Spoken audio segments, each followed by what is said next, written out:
केरल में स्थानीय निकाय चुनाव की मतगणना के बीच में जो परिणाम आया है उसमें राज्य के 1199 स्थानीय निकायों में 9 और 11 दिसंबर को 2 चरणों में मतदान हुआ था।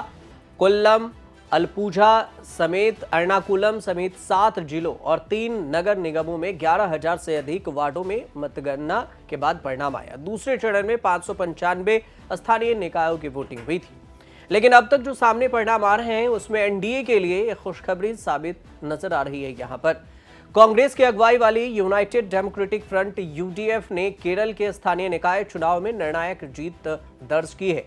वहीं पर एलडीएफ को झटका लगा है और बीजेपी ने तिरुवनंतपुरम निगम में ऐतिहासिक जीत दर्ज की है। पहली बार कमल खिलाया है। बीजेपी ने तिरुवनंतपुरम नगर निगम में जीत हासिल की और हाफ सेंचुरी लगाई है। कहां किसकी जीत हुई है पहले ये समझ लेते हैं। तिरुवनंतपुरम नगर निगम में बीजेपी ने एनडीए की ऐतिहासिक जीत हुई है। पलक्कड़ में नगर पालिका में एनडीए ने सत्ता में बरकरार रखा। कोल्लम नगर निगम में एलडीएफ सत्ता से बाहर है और कोची नगर निगम में कांग्रेस की जीत हुई है, जो कांग्रेस की यूडीएफ है उसकी। त्रिशूर नगर निगम में यूडीएफ ने जीत हासिल की। कोझिकोड में भी कांग्रेस की जीत हासिल हुई है। तो कांग्रेस के लिए एक अच्छी खबर है। 101 सदस्यीय निगम में बीजेपी को 50, एलडीएफ को 29, यूडीएफ को 19 पर जीत मिली है। 2 वार्ड में निर्दलीय जीते हैं। 2 चरणों में हुए केरल निकाय चुनाव में 2 करोड़ से अधिक वोटर्स ने मतदान किया था। दोनों चरणों में कुल 73% के करीब में वोटिंग हुई थी और इसमें आया जो राज्य भर में वार्ड हैं 75,000 के करीब उम्मीदवार ने किस्मत आजमाई है। 2026 में यहां पर विधानसभा चुनाव है और इसके लिए गठबंधनों की ओर से एक खुशखबरी है। कांग्रेस गठबंधन के लिए तिरुवनंतपुरम में बीजेपी के लिए 45 साल का वामपंथी का शासन यहां खत्म किया और केरल के राजधानी तिरुवनंतपुरम नगर निगम में चुनाव में बीजेपी ने बम्पर जीत हासिल की है।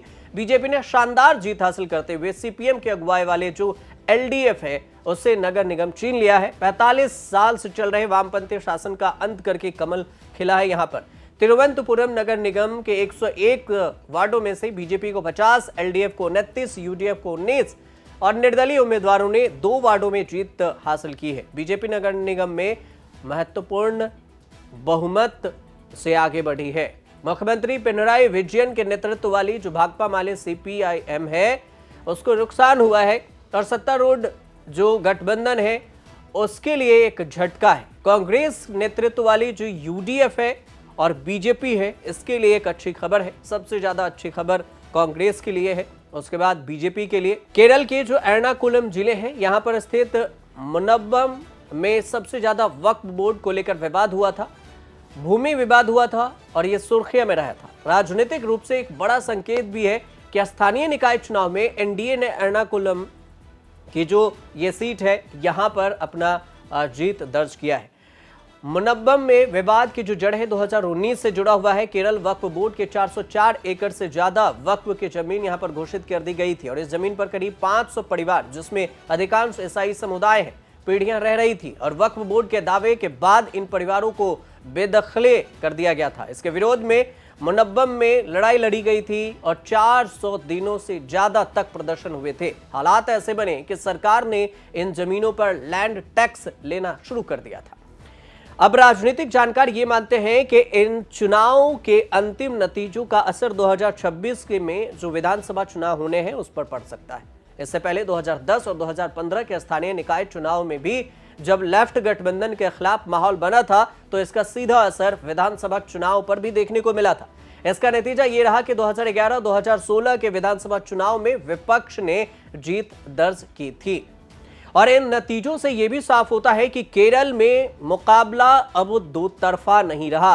बीजेपी शहरी इलाकों में अपनी मजबूत पकड़ बना रही है।